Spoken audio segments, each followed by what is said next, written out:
Hello, my friends. Yesterday, we looked at our big book about school.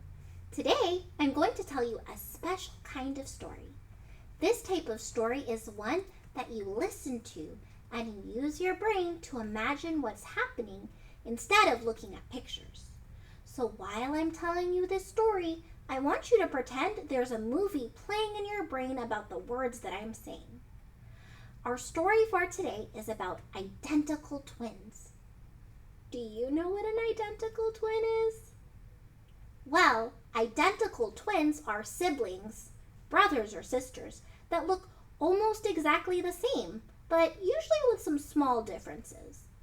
I don't know if you know this, but we have someone in our class that has a twin.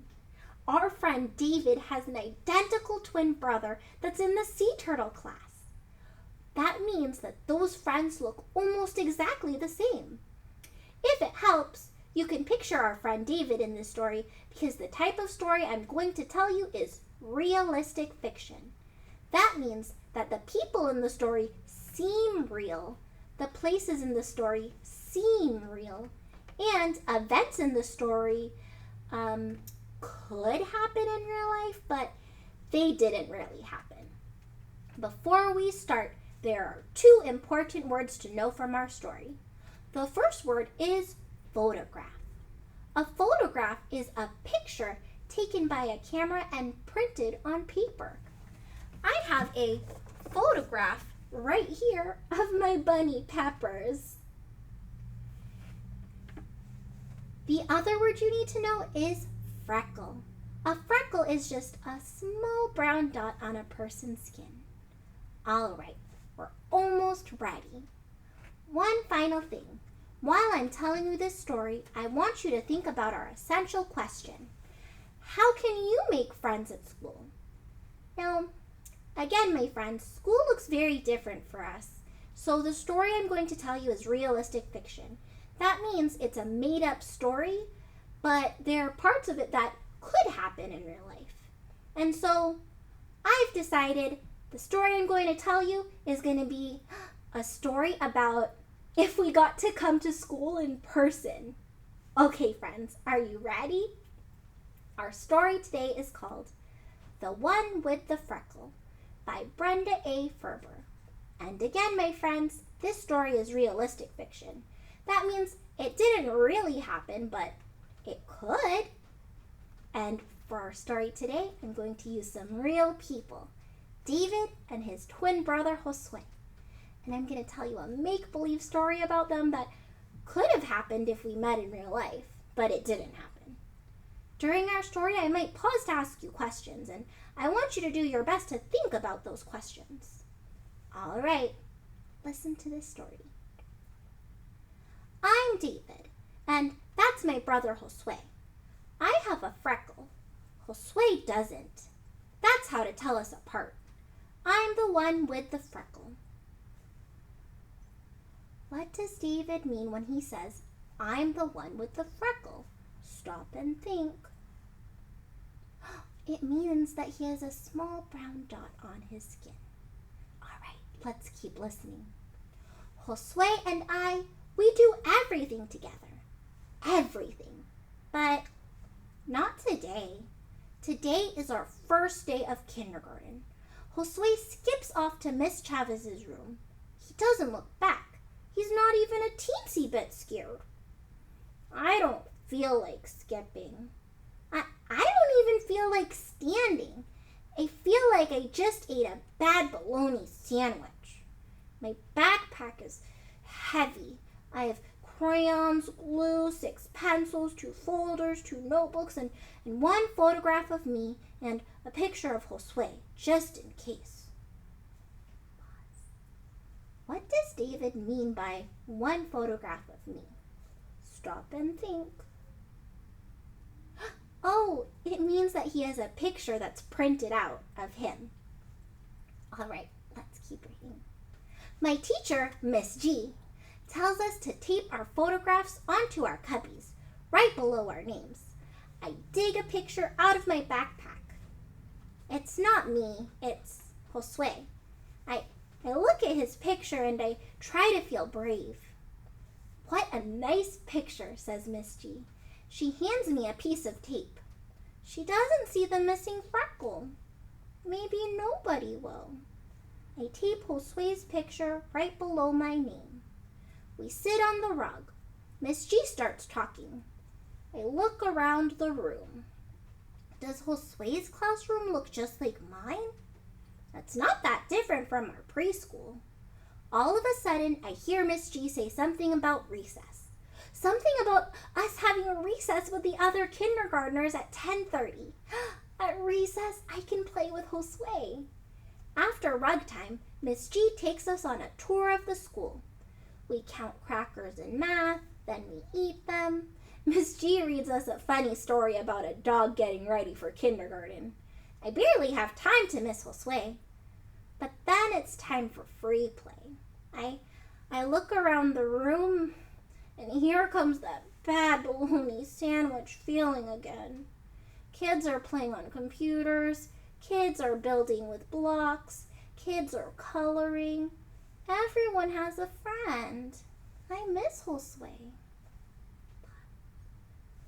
What makes Miss G in our story seem like real teachers that you know?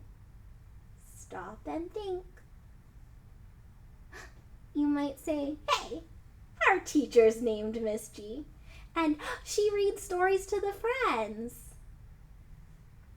All right, let's keep reading. I sit on the rug by myself. I look at the big clock on the wall. Too bad I can't tell time. Will recess ever come? After the skinny hand goes around a couple times, Miss G sits down next to me. You know, David, she says, there are only 15 minutes until recess. Maybe you'd like to help Mateo with that puzzle. Mateo is sitting at one of the round tables. He's trying to fit two pieces together that just don't go. He could definitely use my help. Okay, I say. Finally, recess. I'm on a mission to find Josue. I climb to the top of the jungle gym. I can see the whole playground from up here. But no Josue. What makes David's school in our story seem real, like our school? Stop and think. They have a teacher. There's a classroom. They have a playground. They read stories. The kids get to play together and learn. All right, let's hear more. Hey, says Mateo, climbing up behind me. Can you do this? He swings across the monkey bars. No problem, I say. I swing across too. Then I hang upside down. Ooh-ee-ooh-ah-ah, I say, scratching like a monkey. Mateo starts laughing.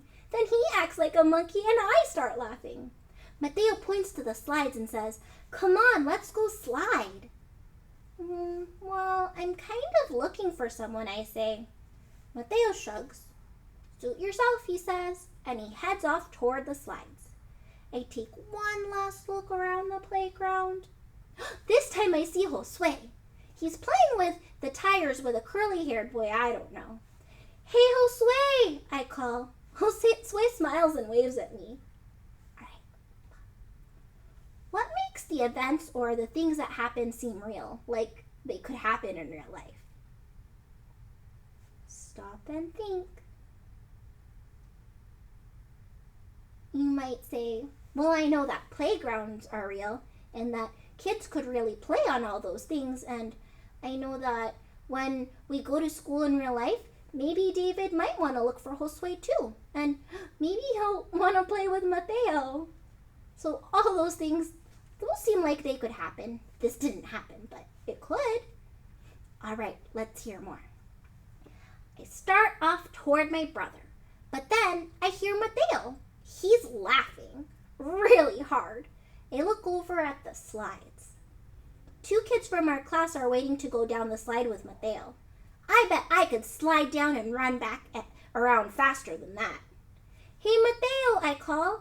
Wait up. I'll show you my super slide. After recess, we go to our cubbies to get our lunches. I look at Josue's picture. Hi, I whisper. We'll play after school, okay? Then I take Josue's picture down and put up the one of me. I like having that freckle back where it belongs. What a great story, my friends. What other parts of the story make it realistic fiction?